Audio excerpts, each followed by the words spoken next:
Hi everybody, இன்றைக்கி social மீடியாலே கலக்கிற ட்ரெண்டிங்கான கிரேப் சோப் பற்றி தான் பார்க்க போகிறோம். இன்றைக்கி இந்த மோல்டு வாங்குறதுக்கு தாங்க ரொம்ப டைம் ஆயிடுச்சு, ஆனால் அது கிடைக்கவே இல்லை. ஸோ கஷ்டப்பட்டு எப்படியோ வாங்கியாச்சு. ஸோ அதுக்கு இன்றைக்கி நான் செய்ய போகிறது பார்த்திங்கன்னா ரெட் வைன் சோப்பு தான்.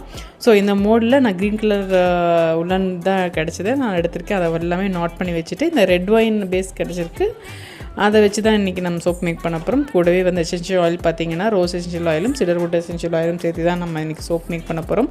ஸோ இது எல்லாமே பார்த்திங்க அப்படின்னா ஹேண்ட் வாஷ்க்காக யூஸ் பண்ணி நீங்கள் பார்த்தீங்கன்னாலே தெரியும், ஹேண்ட் வாஷ்க்கு யூஸ் பண்ணியிருப்பாங்க. இதை தான் நம்ம அப்படியே எல்லாமே மோல்ட் பண்ணிவிட்டு எல்லாமே டைப் பண்ணதுக்கப்புறம் அப்படியே அமுத்தி வச்சு செட் பண்ண விட்டுருங்க. விட்டதுக்கப்புறம் ஒரு 2 hours அப்படியே இருந்துச்சு அப்படின்னா இந்த சோப்பெல்லாம் பார்த்திங்கன்னா செட் ஆகி கிரேப்ஸ் மாதிரி வர ஆரம்பிச்சிடும். ஸோ அதுக்கப்புறம் ஒவ்வொன்றா நம்ம எடுத்து கிரேப்ஸ் மாதிரி நம்ம கட்ட ஆரம்பித்தோம் அப்படின்னா ட்ரெண்டிங்கான கிரேப் சோப் ரெடி ஆயிருங்க. நீங்களும் ட்ரை பண்ணி பாருங்கள். உங்களுக்கு ஏற்ற மாதிரி எசென்ஷியல் ஆயில்ஸ் இல்லை ஃப்ராக்ரன்ஸ் ஆயில்ஸ் ஏதாவது வேணும்னா நீங்கள் அதை யூஸ் பண்ணி பாருங்கள். சோப் கட்டுறதுக்கு தாங்க கொஞ்சம் டைம் எடுத்துருச்சு. ஸோ அதை நம்ம கிரேப்ஸ் ஆட்டாக கரெக்டாக வச்சு மடித்து கட்டுறதுக்கு டைம் ஆயிடுச்சு. ட்ரை பண்ணி பாருங்கள்.